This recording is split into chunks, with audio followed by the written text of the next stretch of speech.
መንፈስ ቅዱስ እንዴት ነው የተረዱት አባቶቻችን? የመጀመሪያው ቤተክርስቲያን መንፈስ ቅዱስ ስሜት እንዳለው ያውቃሉ።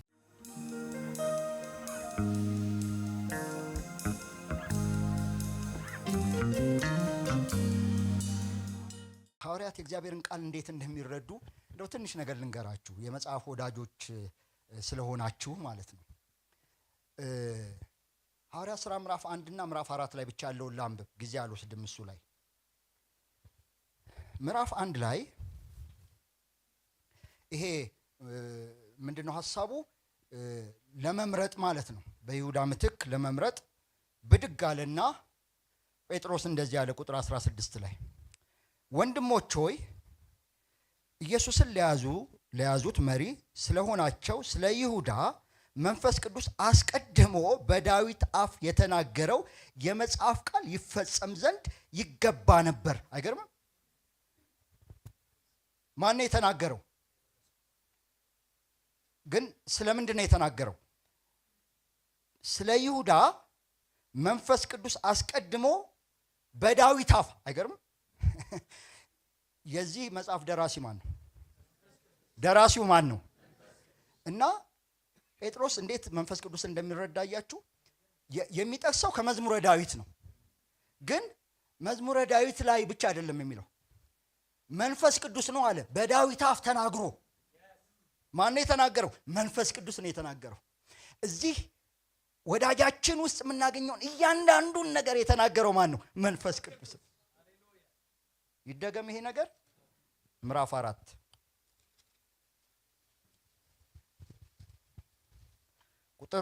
ቁጥር 25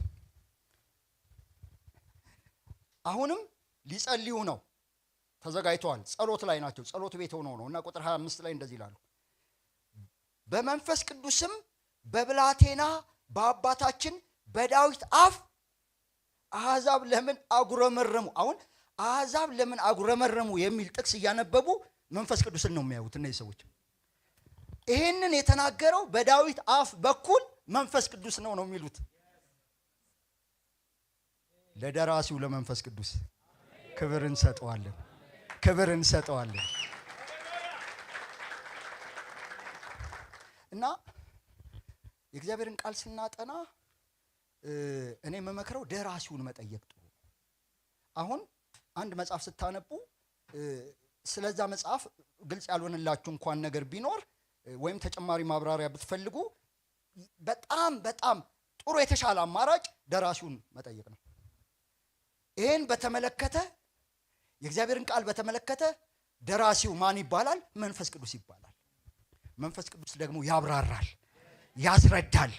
እኔ አንድ በጣም የሚገርም ልምምድ ነበረኝና እኔ ብዙ ቦታ መስክሬ አላቅም። ቤተክርስቲያን ሳገለግል አንድ ጊዜ መስክሬ ያለው አስታውሳለሁ። ወደ ጌታ በመጣውበት ሰሞን ከኦርቶዶክስ ቤተክርስቲያን ወጥተን እኔ ማን እንዳስተማረኝ አላቅም፣ ግን መንፈስ ቅዱስ አንተ ቃልህን አስተምረኝ እላለሁ። ገና ላነብስል መንፈስ ቅዱስ ቃልህን አስተምረኝ እና በቃ ቃልህን አስተምረኝ ስል እውነቴን ነው የምላችሁ ልክ በአካል የመጣ ይመስለኛል። አጠገቤ የተቀመጠ ይመስለኛል። አልነሳም፣ ቀኑን ሙሉ አልነሳም። እና አንድ በጣም ተቀዳዳ አለቀች አዲስ ኪዳን የሆነች ትንሽ ጌዴዎናውያን ነው ምናምን የምትል ነበረች። እሷ ነበረች። እና አነባለሁ ባይገባኝም አነባለሁ። ግን ደግሞ ፕሬዘንስ የመንፈስ ቅዱስ የደራሲው መገኘት ደግሞ ነበረ። እና መነሳት ለምግብ መነሳት ይከብደኝ ነበር። መንፈስ ቅዱስ የቃሉ ደራሲ ነው። መንፈስ ቅዱስ ቃሉን ያብራራልናል። በዳዊት አፍ የተናገረው መንፈስ ቅዱስ ነው። በሉቃስ አፍ የተናገረው መንፈስ ቅዱስ ነው። በዚህ ቆመን የእግዚአብሔርን ቃል ስንናገር በእኛ አፍ የሚናገረው መንፈስ ቅዱስ ነው። የቃሉ ባለቤት መንፈስ ቅዱስ ነው። ከጻፍኩት ውጪ ብዙ እየሄድኩ ስለሆነ ልመለስ ቶሎ። የሐዋርያት ሥራ መጽሐፍ ጥናታችንን እንቀጥላለን። የመንፈስ ቅዱስ ሥራ መጽሐፍ ነው። የመንፈስ ቅዱስ ሥራ ወይ በሐዋርያት መጨመር ካለብን በሐዋርያት የሰራው የመንፈስ ቅዱስ ሥራ ነው። መንፈስ ቅዱስ ያስፈልገናል፣ የግድ ያስፈልገናል። መንፈስ ቅዱስ እጅግ በጣም ያስፈልገናል። ምን ያህል ነው የሚያስፈልገን? መንፈስ ቅዱስ የሚያስፈልገን ኢየሱስን ያስፈልገውን ያህል ነው። መንፈስ ቅዱስ የሚያስፈልገን የመጀመሪያዋ ቤተክርስቲያንን ያስፈልጋት ያህል ነው። እሱን ዛሬ እነግራችኋለሁ። የመጀመሪያዎቹን አማኞች ያስፈልጋቸውን ያህል መንፈስ ቅዱስ ያስፈልገናል። እሺ ኢየሱስን ምን ያህል እንዳስፈልገው ታውቃላችሁ? መንፈስ ቅዱስ ይሄ የኔ ዋና የዛሬው ርዕስ ማለት ነው።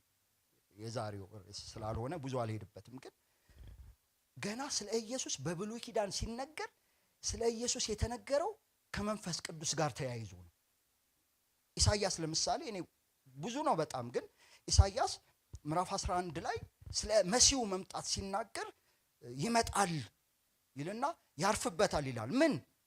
የእግዚአብሔር መንፈስ፣ የጥበብ መንፈስ፣ የማስተዋል መንፈስ፣ የምክር መንፈስ፣ የእውቀት መንፈስ፣ እግዚአብሔርን የመፍራት መንፈስ ያርፍበታል እየተባለ ነው ሲነገር የነበረው ስለ ኢየሱስ። እሱ ራሱ ደግሞ መጥቶ አገልግሎቱን ሲጀምር የከፈተው ኢሳይያስ 61 ቁጥር 1 የጌታ መንፈስ በእኔ ላይ ነው ብሎ ነው አገልግሎት የጀመረው። ትላንት ነግሬያቸዋለሁ። አምላክ ሰው የሆነው የልዑል ኃይል ይጸልይልብሻል በሚል ቃል ነው።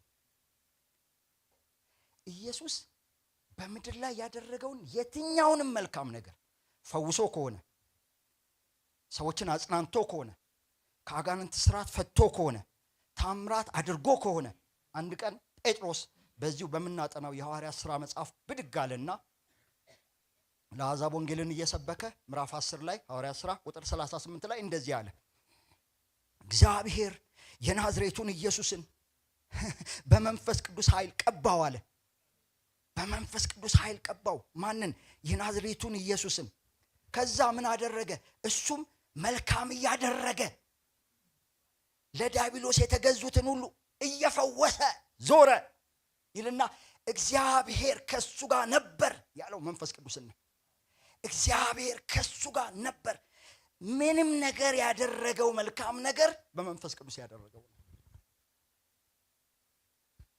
መስቀል ላይ ኢየሱስ መስቀል ላይ የዕብራውያን ጻፊ ባይነግረን አናምንም ነበር።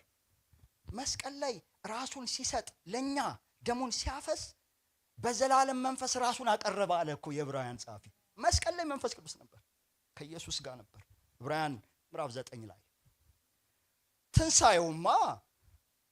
ትንሳኤውማ በብዙ ምስክር በመንፈስ ቅዱስ ኃይል የተደረገ ነው። እኔ በጣም የምወደውን ይህንን አንዱን ጥቅስ ብቻ አንብቤ ቶሎ ወደዛኛው መሄድ አለብኝ። ሮሜ ምዕራፍ 8 ቁጥር 11 እዚህ ውስጥ ትንቢት ስላለ ነው ማነበው። በተጨማሪ ነገር ግን ኢየሱስን ከሙታን ያስነሳው የእርሱ መንፈስ የት? በእናንተ ዘንድ ቢኖር ያ የትንሳኤው ኃይል ጉልበት መንፈስ ቅዱስ የት ቢኖር? አረ አላችሁ። በማን? እናንተ እኮ የሆነ ሰውዬ በመካከላችን አለ እያልኩ አይደለም። ኢየሱስን ከሙታን ያስነሳው ያ መንፈስ የት? በእናንተ ዘንድ ቢኖር። ክርስቶስ ኢየሱስን ከሙታን ያስነሳው ማን? እርሱ ራሱ እሱ በእናንተ በሚኖረው በመንፈሱ የት? በእኛ በሚኖረው በመንፈሱ ምን ያደርጋል?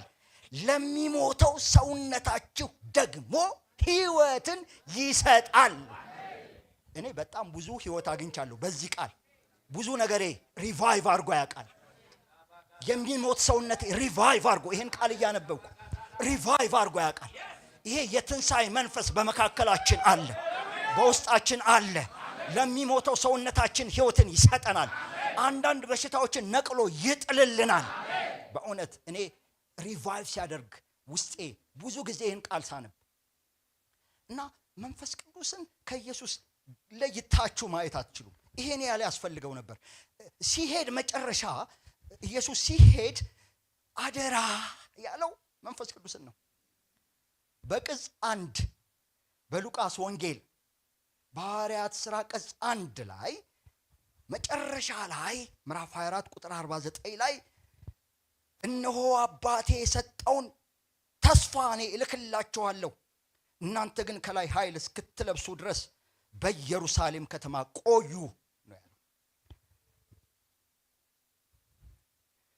ኢየሱስ በመንፈስ ቅዱስ ከኖረ በመንፈስ ቅዱስ ካገለገለ እያንዳንዱ እርምጃው ከመንፈስ ቅዱስ ጋር ከሆነ እኛ በጣም ያስፈልገናል። እኔ ያስፈልገኛል። እኔ እፈልገዋለሁ። እጅግ በጣም ያስፈልገኛል። በጣም እጅግ በጣም ያስፈልገናል። ያለ መንፈስ ቅዱስ ክርስትና የሚባል የለም። ሃይማኖት አለ፣ ክርስትና ግን የለም። ያለ መንፈስ ቅዱስ ቤተ ክርስቲያን የሚባል ነገር የለም። እሺ አሁን የተለያዩ ማህበራት አሉ። የሙያ ማህበር አለ፣ የአንባቢያን ማህበር አለ፣ የቤተ ዘመድ ማህበር አለ። መንፈስ ቅዱስ ከሌለ ቤተ ክርስቲያን ከነዚህ እንዳንዱ ነው የምትሆነው። እንዳንዱ ትሆናለች። እንደ ቤተ ዘመድ ማህበር ልትሆን ትችላለች። የሚዋደዱ ሰዎች የትም ቦታ ሊሰበሰቡ ይችላሉ። መንፈስ ቅዱስን ልዩ ጣዕም ቤተ ክርስቲያንን ልዩ ጣዕም የሚሰጣት ልዩ መልክ የሚሰጣት የወለዳት ያሳደጋት ማን ይባላል? መንፈስ ቅዱስ። በጣም ምርጥ አሰራር ቢኖራት ቤተ ክርስቲያን መንፈስ ቅዱስን መተካት አትችልም። በጣም በምርጥ አንዳንድ ሰዎች በጣም ይገርሙኛል። የኛ እኮ ስትራክቸር አያስፈልግም አላልኩ። እኔ በጣም በስትራክቸር አምናለሁ፣ ስራዬ ነው።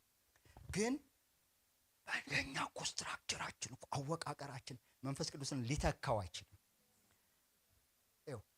አንድ ሰው እንደዚህ ሲል ሰምቻለሁ። 100 ዓመት ሙሉ ደክመህ አንዳንዶቻችን 100 የሞላው የለም። ብዙዎቻችን እድሜ ልካችንን ብንደክምና እድሜ ልካችንን የደከምንበት ነገር ፍሬ ባይኖረው ውጤት ባይኖረው ይሄ ሰውዬ ምን ይላል? መንፈስ ቅዱስ ግን ሲመጣ ይላል። መንፈስ ቅዱስ ግን ሲመጣ ሁሉንም በቅጽበት ይለውጠዋል።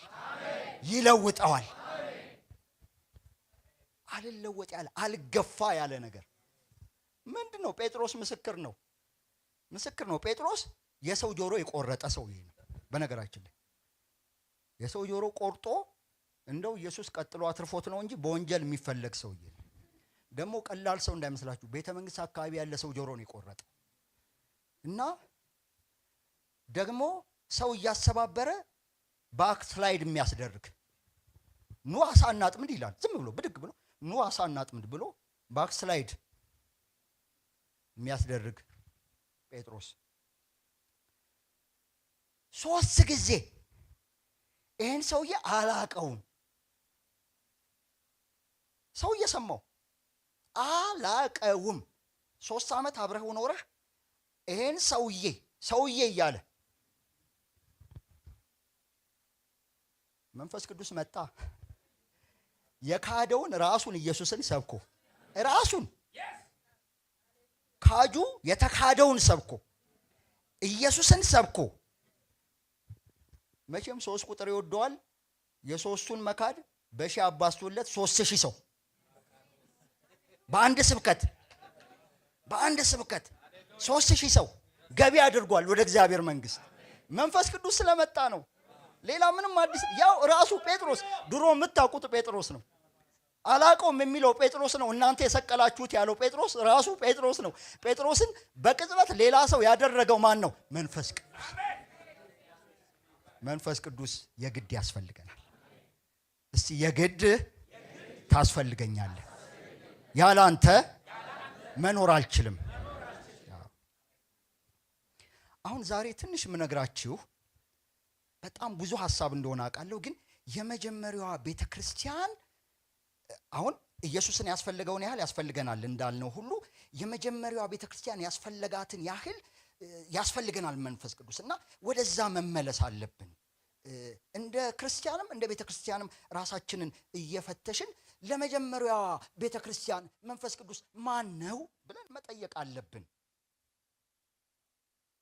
እኔ ልንገራችሁ፣ ለመጀመሪያዋ ቤተክርስቲያን መንፈስ ቅዱስ መለኮታዊ አካል ነው። አብራራለሁ፣ አይዟችሁ። ፐርሰን የሚለውን ቃል እንግሊዘኛ ቃል ነው መለኮታዊ አካል የሚል ትርጉም የሰጠውት። አንዳንድ ሰዎች መንፈስ ቅዱስ ስብዕና አለው ሲሉ ሰምቻለሁ። ብዙ እረዳለሁ፣ እኔ መተቸት አልወድም። ግን ስብዕና የሚለው ሰው ከሚለው ጋር ሰውነት ከሚለው ጋር ከሰውነት ቅርጽ ጋር ስለሚገናኝ አንድ ትልቅ ሰውዬ እንዳይመስለን መንፈስ ቅዱስ ትንሽ ቃሉ ስብዕና የሚለው አያስኬድም፣ ግን ሐሳቡ ይገባኛል። መንፈስ ቅዱስ መንፈሳዊ አካል አለው። ያ ደግሞ መለኮታዊ አካል ነው። መንፈስ ቅዱስ መለኮታዊ አካል ነው። ይሄ አሳያቸዋለሁ። የሐዋርያት ሥራ ወይም ደግሞ የመጀመሪያዋ ቤተክርስቲያን መረዳት እንደዚህ ነው። ምን ማለት ነው? መንፈስ ቅዱስ አካል ስንል የሚጨበጥ ነው፣ ቅርጽ አለው፣ ይዳሰሳል ምናምን ማለት አይደለም። አካል ስንል መንፈስ ቅዱስ ፍቃድ አለው ማለት ነው። መንፈስ ቅዱስ ስሜት አለው ማለት ነው። መንፈስ ቅዱስ እሱ ይባላል ወይም እኔ ይላል ማለት ነው። ያ ፍቃዱ ግን መለኮታዊ ፍቃድ ነው። ሰዋዊ ፍቃድ አይደለም፣ ምድራዊ ፍቃድ አይደለም። መለኮታዊ ፍቃድ አለው፣ መለኮታዊ ስሜት አለው። እሱ የሚባለው መለኮት ነው። ግዕዝ አደረኩት። እኔ የሚለው መለኮት ነው። ወይም እሺ ቀለል ለማድረግ መንፈስ ቅዱስ መለኮታዊ አካል እንጂ ቁስ አካል አይደለም። እሺ ቁስ አካል የኮሚኒስት ቋንቋ ስለሆነ የተወሰኑ 40 ያለፋቸው ያውቁታል። ቁስ አካል ማቴሪያል አይደለም መንፈስ ቅዱስ። ትላንት ፓስተር በእንግሊዝ ቋንቋ ኢት ስትል የነበረው ኢት አይደለም። ኢት ማለት አይቲ አይ እና ቲ። ሐዋርያት ሥራ ምዕራፍ 1 ቁጥር 8 ላይ ነገር ግን መንፈስ ቅዱስ በእናንተ ላይ በወረደ ጊዜ ኃይልን ትቀበላላችሁ ነው የሚለው። ይህንን ቃል ግን ብዙ ሰዎች የሚያነቡት ኃይል በወረደ ጊዜ ኃይል ትቀበላላችሁ ብለው ነው። ልክ አይደለም። የወረደው መንፈስ ቅዱስ ነው። መለኮት ነው የወረደው። መለኮታዊ አካል ነው የወረደው። እሱ ኃይል ይሰጣል እንጂ ኃይል ብቻ አይደለም። በጣም ልዩነት አለው። መንፈስ ቅዱስ ንፋስ አይደለም። በንፋስ ተገልጧል። እሳት አይደለም። ነገ በጣም የምናገርበት ርዕስ ነው። ግን በእሳት ተገልጧል፣ ግን እሳት አይደለም። ይሄ ቀላል ነገር እንዳይመስላችሁ። ይሄ የአባቶቻችን የሐዋርያት መረዳት እንደዚህ ስለነበር ነው። ደመና አይደለም። አሁን አንዳንድ አገልግሎቶች ላይ ደመና ሲወርድ አሁን ቅድም ፓስተር ሲል ነበር። ያ መንፈስ ቅዱስ የተገለጠበት ነው። መጽሐፍ ቅዱሳዊ ነው። በደመና ተገልጧል፣ ግን ደመና አይደለም። ትናንት ለምሳሌ እርግብ ብለናል። እርግብ መንፈስ ቅዱስ ሲባል የሚበር ነገር ትዝ የሚለው ሰው ልክ አይደለም። በእርግብ ተገልጧል እንጂ እርግብ አይደለም። መንፈስ ቅዱስ ቁስ አካል አይደለም። መንፈስ ቅዱስ ቁስ አካላዊ ኃይልም አይደለም። በውሃ ተገልጧል። አንዳንድ ጊዜ በመንፈስ ቅዱስ ስንሞላ እኔ እንደዛ አይነት ልምምድ አለኝ። ልክ እንደ ቀዝቃዛ ውሃ ውስጣችን ይፈሳል። ያ ማለት መንፈስ ቅዱስ ውሃ ነው ማለት አይደለም፣ ግን በውሃ ተመስሏል። መጽሐፍ ቅዱስ ላይ አለ። ለምን መሰላችሁ? ቁስ አካላት የማንነቱና የባህሪው መገለጫ እንጂ ማንነቱ አይደሉም። ይሄን ለምንድን ነው የተናገርከው? ቁስ አካል አያዝንም። እሳት አዝኖበት የሚያውቅ ወንድም አያዝንም። መንፈስ ቅዱስን ቁስ አካል ካደረግነው መንፈስ ቅዱስን ማሳዘን የመንፈስ ቅዱስ ፍቃድ የሚለው ትምህርት አይገባንም። ውሃ ተደስቶለት የሚያውቅ የለም። ቁስ አካል አይደሰትም። የእርግቧ ፈቃድ ብሎ የሚያውቅ መንፈስ ቅዱስ እርግብ አይደለም። ፍቃድ ያለው መለኮታዊ አካል ነው። መንፈስ ቅዱስ ፍቃድ አለው። አሁን ይሄን ሁሉ ተናግሬ ሐዋርያት ሥራው ስልገባ ነው። መንፈስ ቅዱስ ፍቃድ አለው። ይሄ ስለ መንፈስ ቅዱስ ያለንን መረዳት ይገለብጠዋል ብቻ አይደለም። ቅድም ፓስተር ጓደኛችን ይሆናል መንፈስ ቅዱስ። ይሄ ሲገባን ጓደኛችን፣ በነገራችን ላይ ጓደኛቸው ነበር። በጣም የቅርብ ጓደኛቸው ነበር። አንድ ሁለት ነገር ከሐዋርያት ሥራ ላውጣል ልንገራችሁ። የአንጾኪያ ቤተ ክርስቲያን ምዕራፍ 13 ላይ መምህራንና ነቢያት ነበሩ። እዛ የሚጸልዩ የተወሰኑ ሰዎች ነበሩ። ማን ነበሩ? በርናባስ ነበረ፣ ጌኔር የተባለው ስምዖን 2፣ የቀሬናው ሉኪዮስ 3፣ የአራተኛው ክፍል ገዢ ሄሮዶስ ባለሟል ምናሴ 4፣ መጨረሻ ስም ዝርዝር ላይ ያለው ሳውል 5 ሆነው ይጸልያሉ። ምንድን ነው ሐሳቡ? ሚሽነሪ መላክ አለባት ቤተክርስቲያን፣ ወደ አሕዛብ መሄድ አለባት። አያችሁ አሁን እንግዲህ እዚህ ጋር እቅዱ እዚህ ጋር ወጥቶ ከሆነ ወዴት ነው የሚሄዱት? ሐዋርያት ሥራ ማንበብ አለብን። እሺ ከስር እናንብብ። ይሄኛው ጉዞ ሁለተኛው የመጀመሪያው የሚሽነሪ ጉዞ የመጀመሪያው ወደ ቆጵሮስ ነው የሚሄዱት። ቆጵሮስ ደግሞ የማን ሀገር ነው? የማን ሀገር ነው? የበርናባስ ሀገር ነው አይደል? ምዕራፍ 4 ቁጥር 36 ላይ ትውልዱ ቆጵሮስ የሆነ ዮሴፍ የተባለ መጽናናት ልጅ አሉት ምናምን የቆጵሮስ ከቆጵሮስ ነው የጀመሩት። እና እኔ እችን ቸርች ብመራት ምንድነው ማረገው? ማስታወቂያ አወጣለሁ፣ የቅጥር ኮሚቴ አዋቅራለሁ፣ ቃለ መጠይቅ አደርጋለሁ። ሁለት ሰዎችን ግን መጣል አልፈልግም። አንደኛ ወደ ቆጵሮስ ከሆነ በርናባስ በጣም ይጠቅማል። እኔ ግን ከነዚህ ከአምስቱ የጸሎት ጓዶች መካከል ምናሴን እመርጠዋለሁ። ምክንያቱም ምናሴ ማን ነው? ሉቃስ ነግሮናል ማን እንደሆነ።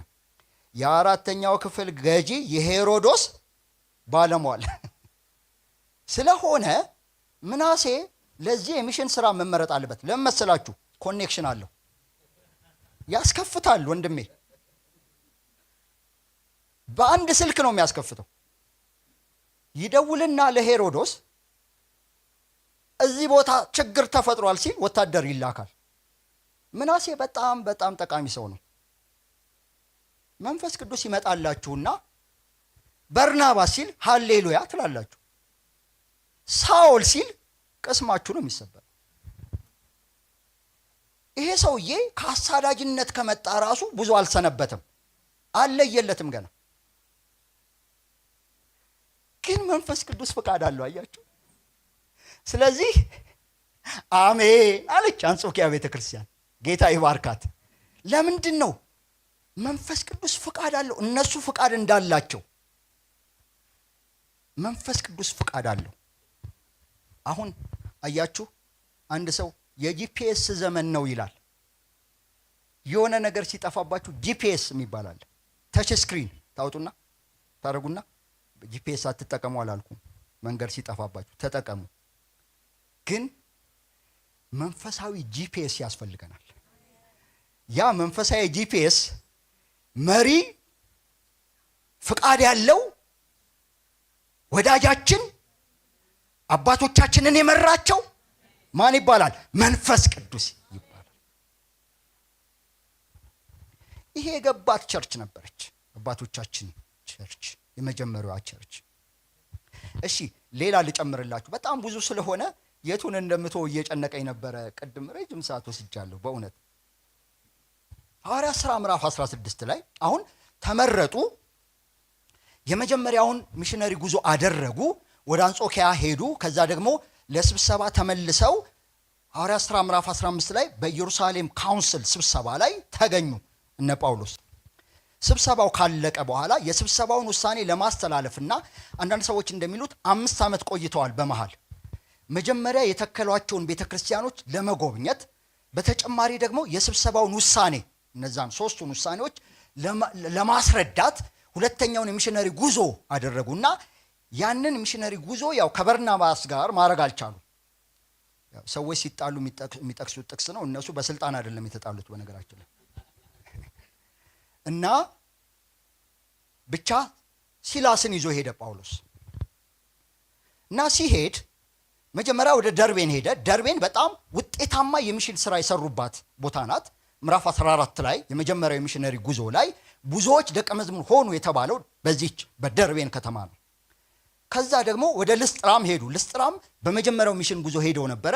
ልስጥራ በምንድን ነው ትዝ የሚላችሁ? ልስጥራ ጢሞቴዎስ የተገኘበት ነው። ግን መጀመሪያ ሲገቡ አምላክ ከሰማይ ወረደ አማልክት ብለው ሊሰውሏቸው የነበረው ቦታ ማለት ነው። አስታወሳችሁ? ልብሳቸውን ቀደው እኛ ከናንተ እንዳንዱ ነን አሉ። ከዛ በኋላ ይህን ሰምተው ደግሞ አይሁዶች መጥተው ጳውሎስን በሞትና በሕይወት መካከል ደብድበው የሄዱበት ቦታ ማለት ነው። የተደበደበበት ቦታ መልሶ ይሄዳል። ሰውየው ከባድ ሰው ነው። ተነክቷል፣ መንፈስ ቅዱስ ነክቶታል። እና ጢሞቴዎስን አገኙ። አብያተ ክርስቲያናት እየበረቱ ሄዱ ይላል። በቁጥርም ይበዙ ነበር ይላል። ቁጥር 5 ላይ ምዕራፍ 16 ላይ ነው ያለሁት።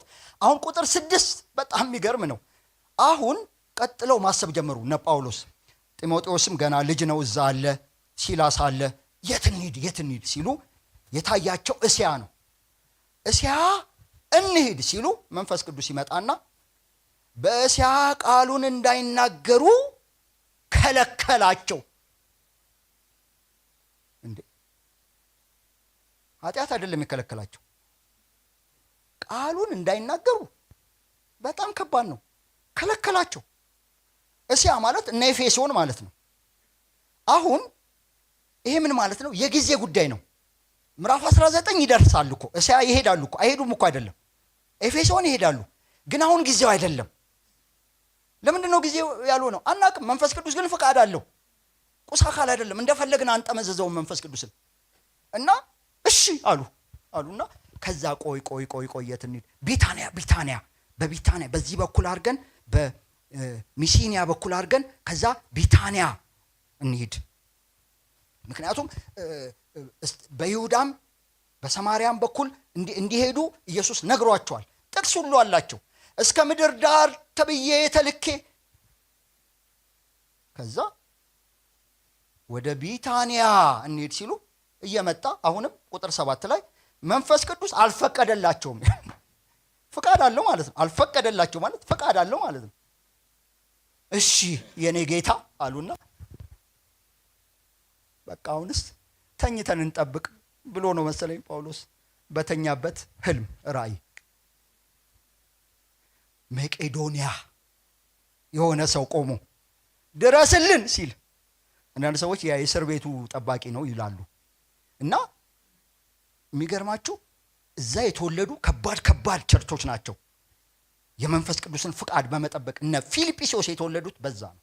ተሰሎንቄ የተወለደው በዛ ነው። ይላችሁ የትኛውንም ምርጫ ስናደርግ አሁን በጣም የማይሆን ትምህርት ገብቶብናል። ምንድን ነው የምታከረው? አይምሮህን ተጠቀም። እኔ አትጠቀሙ አላልኩም። መንፈስ ቅዱስ ግን ፍቃድ አለው። ስለ ስራችን ምርጫ መንፈስ ቅዱስ እንዴ፣ የትዳር ምርጫ፣ የትምህርት ምርጫ ይጠየቃል መንፈስ ቅዱስ። አጠገብ ላለው ተባባሉ። ብዙ ጊዜ ብዬ አላቅም። መንፈስ ቅዱስ ይጠየቃል ተባባሉ። ፍቃድ አለው በሉ። እሱን ጠይቀህ አትከስርም። መንፈስ ቅዱስ እንዴት ነው የተረዱት አባቶቻችን? የመጀመሪያው ቤተ ክርስቲያን መንፈስ ቅዱስ ስሜት እንዳለው ያውቃሉ። አያችሁ፣ ቁስ አይደለም፣ ስሜት አለው። የሐዋርያት ሥራ ምዕራፍ 4 ቁጥር 36 ላይ ያ የመጽናናት ልጅ ተነሳና እርሻ መሬት ነበረው። በርናባስ እኮ ነው። አመጣና ሸጦ ሐዋርያት እግር ስር ልክ ቁጭ ሲያደርግ እዛ ባልና ሚስት ተነቃቁ እና ከዛ ለምን አንሸጥም ተባባሉ። ሄዱ፣ ገበያ ተፈለገ፣ ተሸጠ መሬቱ።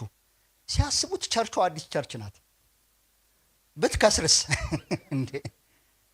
እና አየ ግማሹን ባንክ ግማሹን እግር ስር አሉና ተነጋግረው መጡ። ሲመጡ ከደጅ ተቀበላ መንፈስ ቅዱስ። ሰው መጀመሪያ አንተ ሂድ ብላ ላከችው። ሄደ። ሐናንያ ገባ። መጀመሪያ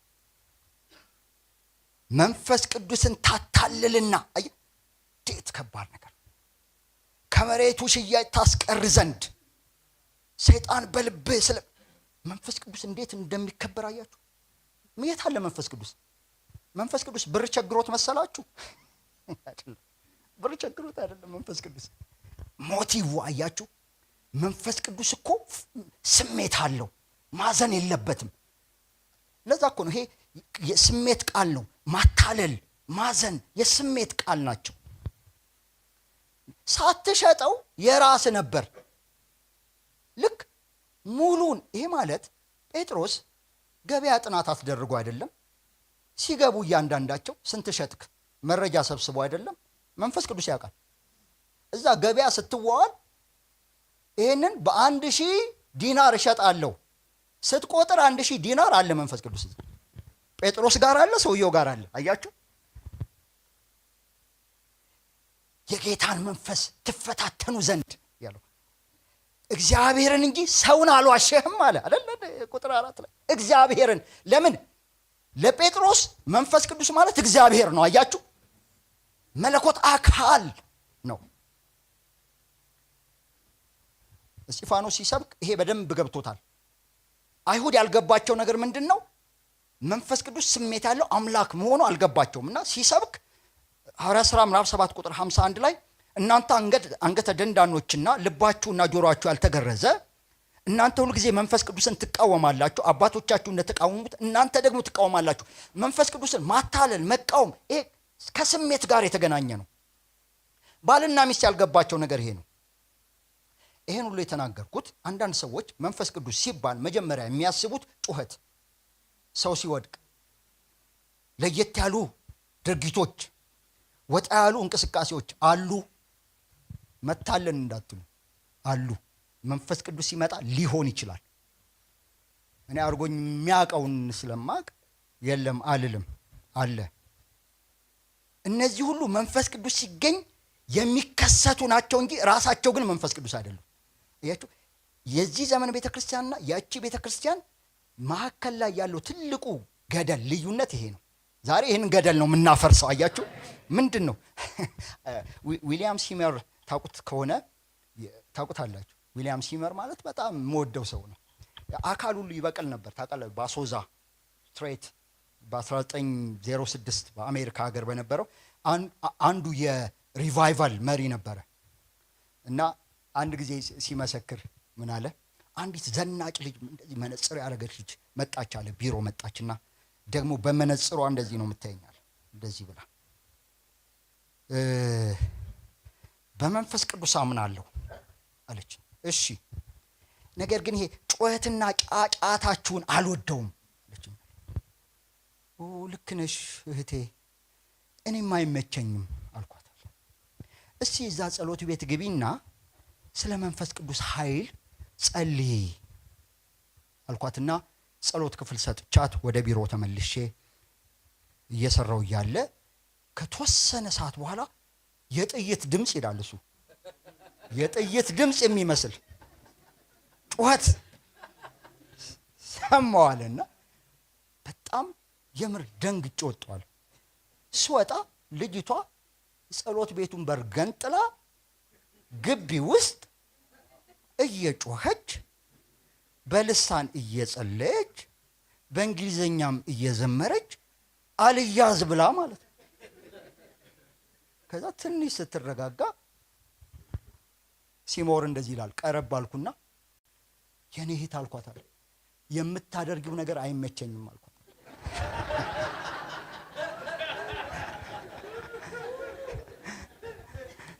እቺ እህት ደግሞ ዞር ብላ መጋቢ እኔ ተመችቶኛል። ይሄ ምንድነው? ለመንፈስ ቅዱስ መገኘት የምንሰጠው ምላሽ ነው። ራሳችንን ክፍት ማድረግ አለብን። ልክ ይኸው ኤሌክትሪክ ሲነዝረው አንዳንዱ ሰው ይደባልቀዋል ይላል በቃ፣ አንዳንዱ ደግሞ ብሎ ዋጥ ያደርጋል። እንደ ስሜታችን ነው፣ እንደ የሰው ይለያያል። ብቻ የእውነት መንፈስ ይገኝልን። መንፈስ ቅዱስ ኃይል ይሰጣል እንጂ ኃይል አይደለም። እኛ ጆቫ አይደለንም ልትሉ ትችላላችሁ። አሁን እኛ የዶክትሪን ችግር የለብንም፣ ስንኖር ነው የምንሳሳተው። ለዛ ነው ይሄንን የምናገረው ያለሁት። በመንፈስ ቅዱስ እሳት ስንነካ እንደ ኤሌክትሪክ፣ አንዳንዴ እንደ ውሃ፣ አንዳንዴ ስንወድቅ፣ ከዛ ደግሞ ስንነሳ መንፈስ ቅዱስ ስሜት ያለው የሚፈራ የሚከበር እንደሆነ ላንዋሸው ላንፈታተነው። አያችሁ ይሄ እውነት ሊገባን ያስፈልጋል። የአባቶቻችን እውቀት መንፈስ ቅዱስ መለኮታዊ አካል መሆኑ ካልገባን ይላል ቤኒን ሲናገር፣ መንፈስ ቅዱስን የምንፈልገው ልንጠቀምበት እንጂ እንዲጠቀምብን አይደለም ይላል። በጣም ትልቅ ልዩነት አለው። መንፈስ ቅዱስ መጠቀሚያ አይደለም፣ እኛ አይደለም የምንጠቀምበት። ማሞቂያ አይደለም፣ እኛን ነው የሚያሞቀን። በእኛ ነው የሚጠቀመው መንፈስ ቅዱስ። ስለዚህ መንፈስ ቅዱስ ተጠቀምብኝ ነው የምንለው። ቾ ያልገባው ትናንትና ያ ነበር። ካትሪን ኮልማንም በጣም ተጠንቀቁ ትላለች ብዙ ጊዜ። መንፈስ ቅዱስ መለኮታዊ አካል ነው፣ ፐርሰን ነው እና ታለቅሳለች። አሳዘናችሁት። ሰምታችኋል? የካትሪን ሳግ ያለው ለቅሶ።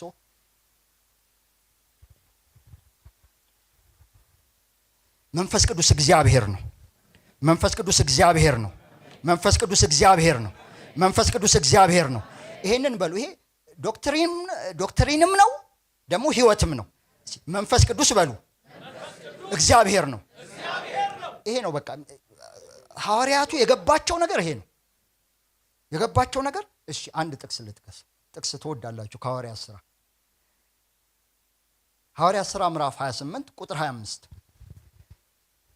አሁን ወደ ሮም መጥቶ የመጨረሻው ምዕራፍ ላይ ነው። ሐዋርያት ሥራ ምዕራፍ 28 ቁጥር 25 ላይ ለቄሳር ይግባኝ ብሏል እና እንዴት አስበላን አሉ አይሁድ።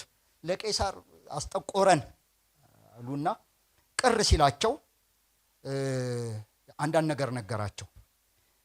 በነገራቸው ደግሞ እርስ በርሳቸው ተጣሉ። ስለ ትንሣኤ ጠቆም አድርጎ ሁለቱን ፈሪሳውያንና ሰዱቃውያን ሲባሉ ሰበሰባቸውና ባልተስማሙ ጊዜ ጳውሎስ አንዲት ቃል ከተናገረ በኋላ ሄዱ። የተናገራት ምን ትላለች? እንዲህ አለ፣ መንፈስ ቅዱስ በነቢዩ በኢሳይያስ ለአባቶቻችን ወደዚያ ሕዝብ ሂድና መስማትን ትሰማላችሁ አታስተውሉም፣ ማየትን ታያላችሁና አትመለከቱም ሲል መልካም ተናገረ። እንዴ ማን? መንፈስ ቅዱስ ነው የተናገረው። እሺ ይሄ ጥቅስ ትዝ ይላችኋል? ኢሳይያስ 6 ኢሳይያስ 6 ቁጥር 8 ላይ እግዚአብሔርን በትልቅ ዙፋኑ አየሁት ይላል አይደል? ወዮ በቃ ልጠፋ ነው ብሎ እኔም ኃጢአተኛ ህዝቡም ኃጢአተኛ ከጉጠት እሳት ካደረገው በኋላ እግዚአብሔር ተነሳና ምን አለ? ያህዌ ነው የሚለው አይደል? ያህዌ ተነሳና ማንን ልላክ ማን ይሄድልኛል አለ። ኢሳይያስ 6 ላይ የጌታ ድምፅ ማንን እልካለሁ ማንስ ይሄድልናል? ይሄ ከኢሳይያስ ነው ያነበብኩላችሁ ሲል ሰማው። እኔም እነሆ እኔን ላከኝ አልኩት። አሁን ጳውሎስ ብድግ ይልና ይሄንን ያለው መንፈስ ቅዱስ ነው ይላል። አይገርም? ልድገምላችሁ። መንፈስ ቅዱስ በነቢዩ በኢሳይያስ ለአባቶቻችን አያችሁ። መንፈስ ቅዱስ እግዚአብሔር ነው። መንፈስ ቅዱስ እግዚአብሔር ነው። መንፈስ ቅዱስ ለአባቶቻችን ለመጀመሪያው ቤተ ክርስቲያን ወዳጃቸው ነበር፣ የሚሰሙት እሱም ደግሞ የሚናገራቸው ደስ ሲል ሲናገር ስሰሙት አብረው እየኖሩ። በነገራችን ላይ አብረው እየኖሩ ከመዘጋጋት የበለጠ በጣም አስጠሊታ ነገር የለም። በተለይ ከመንፈስ ቅዱስ ጋር መዘጋጋት በጣም ያስጠላል። በጣም ስንቱ ዛሬ ኩርፊያ ይለቀናል። ኩርፊያ ሳይሆን እንኳን መዘጋጋት ነው። አለ እኮ መንፈስ ቅዱስ አልሄደም እኮ። ቶሎ ልናገር፣ ሰዓት እየጨረስኩ ነው መሰለኝ። ጳውሎስ ምን አለ? ሐዋርያት ሥራ ምዕራፍ 20 ቁጥር 23 ላይ ነገር ግን መንፈስ ቅዱስ እስራትና መከራ ይቆይሃል ብሎ በየከተማው ሁሉ ይመሰክርልኛል። በሄድኩበት ከተማ ሁሉ ማን ይላል? መንፈስ ቅዱስ ምን ይለኛል አለ? መከራና እስራት ሃሌሉያ ይላል። ምክንያቱም መንፈስ ቅዱስ በየከተማው ነው ደግሞ የሚለው። በየከተማው ከተማ እና አንድ ሰው ምን አለ? መከራ ያው የሃሌሉያ መልእክት ስላልሆነ እንዴት ነው መንፈስ ቅዱስ ዛሬም አለ እንዴ ያ ነገር ይለው ይሆናል አለ። አዎ አሁንም መከራና እስራት ይጠብቃል ይለዋል። ከተማ ሲቀየር እዚህስ ከተማ እንዴት ነው? አሁንም ይጠብቃል። በየከተማው ስለሚል እኮ ነው። አልተውኩትም አለ ይለዋል። መንፈስ ቅዱስ ይናገራል። እሺ ሌላም ነገር ልጨምርላችሁ፣ ብዙ ነው ግን ምዕራፍ 8 ቁጥር 26 ላይ የጌታ መልአክ መጣና ፊልጶስን ተነስተ በደቡብ በኩል ከኢየሩሳሌም ወደ ጋዛ ወደ ሚወርደው ምድረ በዳ ወደ ሆነው መንገድ ሂድ። ይሄ በጣም በጣም እንዴ ሪቫይቫል ላይ ነው ያለው። በነገራችን ላይ ሰውየው ሰማሪያ ገብቶ ተደበላልቋል። ከሪቫይቫል አንተ ምድረ በዳ ሂድ ይልሃል እንዴ? መጥቶ ሞቅ ቃለ በቃ ፈውሱ እንዳለ ተቀጣጥሎ ነገ ደግሞ የምናነሳው ነገር አለ እዚህ ክፍል ላይ። ያ ሁሉ ታምራት በሆነበት ጊዜ መጣና ወደ ምድረ በዳ ልክ እሺ አላ እንዴት እንደሚያወሩ ወዳጅ። ከዛ መንፈስ ቅዱስ ወሰደው። ልክ ምድረ በዳ ሲደርስ ቁጥር 29 በጣም የሚገርመኝ መንፈስ ቅዱስ መጣና ፊልጶስን ወደዚህ ሰረገላ ቅረብ። ደስ አይለው? ብዙ ሰረገላ አለ፣ በህብረት ነው የሚሄዱት። አሁን ፊልጶስን አስቡት። ሰረገላ ውስጥ ማን እንዳለ አያውቅም። ሰረገላ ውስጥ ያለው ሰውዬ ምን እያደረገ አያውቅም። የየት ሀገር ዜጋ እንደሆነ አያውቅም። ከአፍሪካ እንደመጣ አያውቅም። ምንም ያውቀው ነገር ወደዚህ ሰረገላ ሲለው ሰውየው ሰረገላ ሮጠ ትደርስበታል። የሆነ ነገርማ ነክቶታል ሰውየው። ሄዶ እዛ ሰረገላ ጋር ቆም ሲል የሆነ ነገር ያለ አንተ የምታነበውን አፍሪካ ገባ ወንጌል አይገርም? መንፈስ ቅዱስን መስማት ይሆንልን። እንዴት እንደሚናገር አረ በጣም ብዙ ነው። ምዕራፍ 10 ላይ ከቀኑ 9 ሰዓት ላይ ቆርኔሌዎስ እየጸለየ መቶ አለቃ ነው፣ የሮም መቶ አለቃ ነው፣ ይጾምና ይጸልይ ነበር። መልአኩ መጣና በዚህ በኩል ስምዖን የሚባል እንግዳ ሆኖ ተቀምጧል፣ የቁርበት ፋቂው ስምዖን ቤት ነው ያለው አለ። ከዛ በዚህ በኩል ደግሞ ጴጥሮስን ይመጣና ቁጥር 9 ላይ ጸልይ ጸሎት ግባ 6 ሰዓት ሆኗል ይለዋል። 6 ሰዓት ሆኗል ሲላችሁ መንፈስ ቅዱስ ግቡ። እሺ 9 ሰዓት ሲቀሰቅሳችሁ ሌሊት አንዳንዶቻችሁ ተነስታችሁ ተንበርከኩ። 6 ሰዓት ሲለው እሺ ብሎ ላይኛው ክፍል አንድ የጸልዬ መጣው ብሎ አገር ሰላም ብሎ ምሳ እስከሚደርስ ድረስ ወጥቶ ሲጸልይ 3 ጊዜ ራእይ ያያል ሰውየው። ብላ ይለዋል፣ የማይበላ ነገር ብላ። ከዛ ምንድነው ይሄ እያለ ሲያሰላስል ሲያወጣና ሲያወርድ ይላል። ምንድነው ሲል መንፈስ ቅዱስ ይላል። አሁን ቁጥር 19 ላይ መንፈስ ቅዱስ ነው ራሱ መጥቶ ምን ይለዋል? 3 ሰዎች ይፈልጉሃል። የሚያሰላስለው ትርጉሙ በር ላይ ነው፣ እያንኳኳ ነው። 3 ሰዎች ይፈልጉሃል፣ ተነስተው ውረድ፣ እኔ ልኬያቸዋለሁ፣ አትጠራጠር አሉ። በዚህ በኩል ጴጥሮስን፣ በዚህ በኩል ቆርኔሌዎስን። አይ መንፈስ ቅዱስ! እስቲ ክብር በጭብጨባ ለመንፈስ ቅዱስ።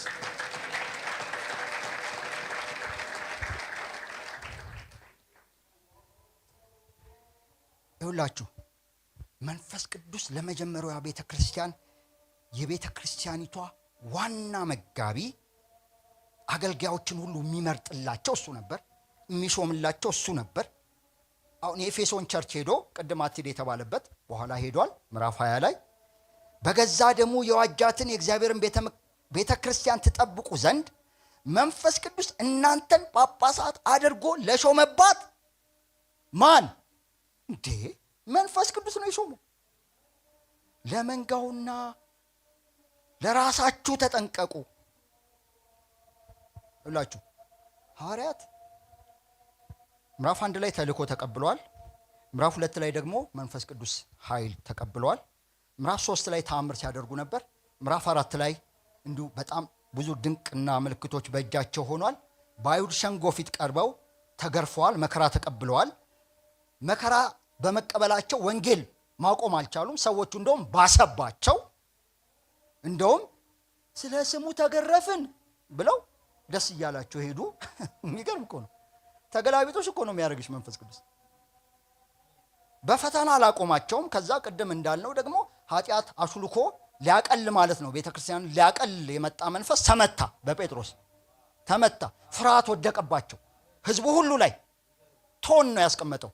መድፈር የለም የሚል ሰው መግደል ብቻ እንዳይመስላችሁ፣ ፍርሃት ነው የወደቀባቸው። ከዛ ምን እንዳደረገ ታውቃላችሁ? ሰይጣን ምዕራፍ 6 ላይ ቴክኒክ ቀይሮ መጣ። ቴክኒኩ ምንድነው? ኢሹ ሰጣቸው። ሁለቱም በጌታ ናቸው። እነዛኞቹ ከግሪክ የመጡ ናቸው፣ አይሁድ ናቸው፣ በጌታ ናቸው። እነዚህኞቹ ደግሞ አይሁድ የሆኑ እነሱም በጌታ ናቸው። ከዛ የግሪኮቹ ማለት ፈታ ያሉ ናቸው፣ አያከሩ ዲያስፖራ ናቸው ማለት ነው። ፈታያኑ አያከሩም ብዙም ህግ ምናምን እና ይንቋቸዋል ይሏቸዋል። እነዚህኛዎቹ ደግሞ አይሁድ የሆኑ አይሁዶች ደግሞ ህግ ነው። እነዛ ደግሞ ህግ የጣሱ በዓል የማያከብሩ ጋጠወጥ ነገር ናቸው። ለነዛ እነዚህ ሁለቱ ችግር ነበረባቸው። በፊትም ቸርች ከመምጣታቸው በፊት ችግር ነበረባቸው። ቸርች ሲመጡ ደግሞ አባሱት። ዓርብ እንደምታውቁት የማዕድ እንትን ስርዓት ነበረ። ከአይሁድ ካልቸር ይዘውት የመጡት ቸርች ውስጥ የሚደረግ ነበር። ምግብ ይታደል ነበር፣ ዱቄት ምናምን ለመበለቶች እንደዚህ። አሁን በቀለችን ይዘላታል። ማን ነው የዘለላት? አይሁዳዊው ክርስቲያን። አረ ተዘለልን አሉ እነዛ። ዘይት አይደርሰንም አሉ። ከዛ ይሄ ነገር ሐዋርያት ጋር ሲደርስ እኛ እንግዲህ ምግብ አናድልም፣ የእግዚአብሔርን ቃልና ጸሎት ላይ እናተኩራለን አሉና በጣም እኮ እኔ የሚገርመኝ ስራው ምንድን ነው? መበለቶች አሉ፣ ስም ዝርዝር ትመዘግባላችሁ፣ ቁሳቁስ ይመጣል፣ ይሰበሰባል፣ ይመዘገባል። ከዛ አካውንታንት ትቀጥራላችሁ። ከዛ በየደረሰው በየተራ ሲታደል ፎቶ ይነሳል፣ ቪዲዮ ይቀረጻል። እንደዛ ተደርጎ በዛ መንገድ ሪፖርት ማቅረብ ነው በቃ። እነዚህ ሰዎች ይሄ ቤተ ክርስቲያን ነው አሉ። የሆነ ነገርማ ገብቷቸዋል። ስለ መንፈስ ቅዱስ የሆነ ነገር ገብቷቸዋል። የሥራ ማስታወቂያ ሲያወጡም እንዳሉ ታውቃላችሁ። አንደኛ በመልካም የተመሰከረለት በር ላይ ፊቱን የማያስረዝም ሁሉንም በሳቅ በደስታ የሚቀበል መንፈስ ቅዱስ የሞላበት አሉ። ምግብ ለማደል አዎ፣ ዘይት ለማደል አዎ፣ ለዱቄት ቸርቹ ሲሆን መንፈስ ቅዱስ የሞላበት ይባላል። ደግሞ ትንሽ ቴክኒክ ነገር ስለሚያስፈልግ ጥበብም ደግሞ ያስፈልጋል። ቴክኒክ ነገርም አለው። ዝም ብለህ ዱቄት እንዳጨርስ ጥበብ ደግሞ ያስፈልጋል።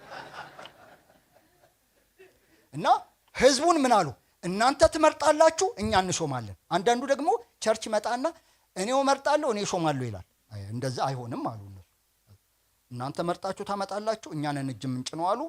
እነሱ ሳጀስት አደረጉ። ከዛ የዚህ ውጤት ምዕራፍ 6 ቁጥር 7 የእግዚአብሔር ቃል እየሰፋ ሄደ፣ በኢየሩሳሌምም ደቀ መዛሙርት ቁጥር እጅግ እየበዛ ሄደ፣ እንደውም ከካህናት ብዙ ሰዎች ለሃይማኖት የታዘዙ ሆኑ ይላል። አያችሁ፣ መንፈስ ቅዱስ ገባ። ክብር ለመንፈስ ቅዱስ ይሁን፣ ክብር ለመንፈስ ቅዱስ ይሁን። ትልልቅ የቤተ ክርስቲያን ውሳኔዎች ሲወሰኑ ቃለ ጉባኤ ሲያዝ ቃለ ጉባኤ በስብሰባው ላይ የተገኙ ይባልና ጴጥሮስ፣ ያዕቆብ፣ ዮሐንስ ምናምን ይዘረዘራል። እነዚህ ሰዎች ማንን እንዳስገቡ ታውቃላችሁ? መንፈስ ቅዱስ የሚል አስገብተው ልክ የዛን ጉባኤ ውሳኔ ካስተላለፉ በኋላ ለጣዖት ከተሰዋ ምዕራፍ 15 ቁጥር 28 ላይ ከደም ከታነቀውም ከዝሙትም ትርቁ ዘንድ ከዚህ ከሚያስፈልገው በቀር ሌላ ሸክም እንዳንጭንባችሁ እኛና ቃለ ጉባኤ ላይ አለ መንፈስ ቅዱስ ፈርሟል ማለት ነው። ፈቅደናል አሉ። ይሄ መንፈስ ቤተ ክርስቲያንን ይውሰዳት። በጣም አንብቡሲ። ይሄ ስለ መንፈስ ቅዱስ የተጻፈ ድንቅ መጽሐፍ ነው። ሐዋርያት ሥራ እንዴት እንደገባቸው መንፈስ ቅዱስ አይታችኋል። መንፈስ ቅዱስ የዚህን ያህል ያስፈልገናል። ለእያንዳንዱ የህይወት ክፍላችን ያስፈልገናል። ለቢዝነሳችን ያስፈልገናል፣ ለትዳራችን ያስፈልገናል፣ ለቤታችን ያስፈልገናል፣ እጅግ በጣም ያስፈልገናል፣ ለአገልግሎታችን ያስፈልገናል። ለቤተ ክርስቲያንማ እንዴ ዋናው መጋቢያችን ነው። እስቲ በጣም ታስፈልገናል በሉት። እቺ ቤተ ክርስቲያን ትለመልማለች፣ ትበዛለች፣ ትሰፋለች። ሁሌ መንፈስ ቅዱስን ጌታ ያደረገ ቤተ ክርስቲያን የአርነት ቤተ ክርስቲያን ነው። የታምራት ቤተ ክርስቲያን ነው። የምልክቶች ቤተ ክርስቲያን ነው። ክብር ለመንፈስ ቅዱስ። ዛሬም ቆመን ክብር ለመንፈስ ቅዱስ እንስጥ።